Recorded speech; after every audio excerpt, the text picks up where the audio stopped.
Millennials told to take diabetes drugs for life.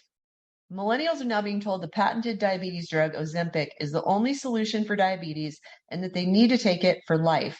It's only $297 a month. What a bargain. And 30% of America's children are now pre-diabetic.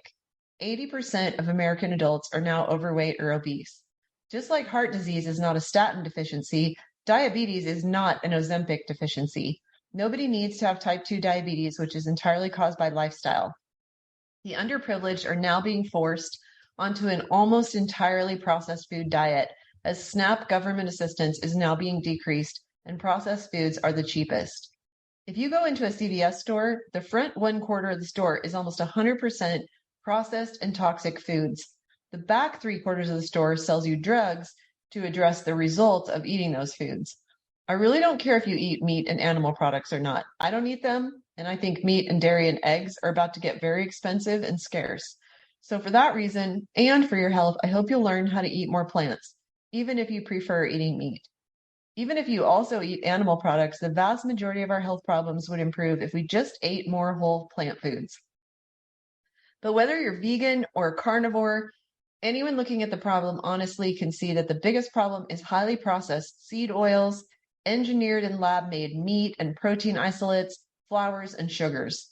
Processed corn, soy, and wheat products have got to go in our diets and in our children's if we want to be healthy.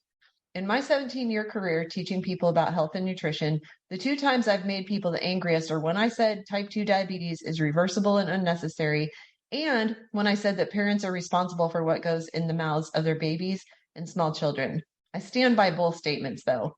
The editor of my detox protocol did our detox program twice.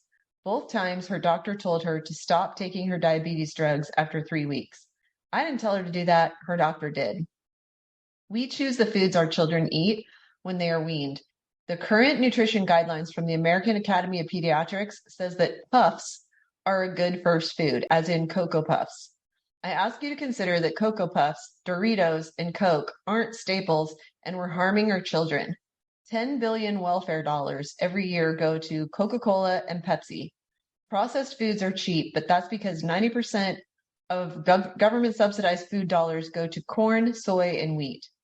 Those may sound like vegetables and grains, but they are mostly used to make corn syrup, oils, synthetic proteins and lab meats, and other products to make processed foods as inexpensive for the manufacturer as possible to maximize their profits. Processed soy, corn, and wheat are so profitable for food manufacturers because when they strip out the fiber and the nutrients, the remaining product has a very long shelf life and they don't go rancid, basically because they're not real food anymore. Vegetables, greens, herbs, fruits, legumes, organic whole grains, nuts, and seeds are less convenient because they don't last years in the supply chain.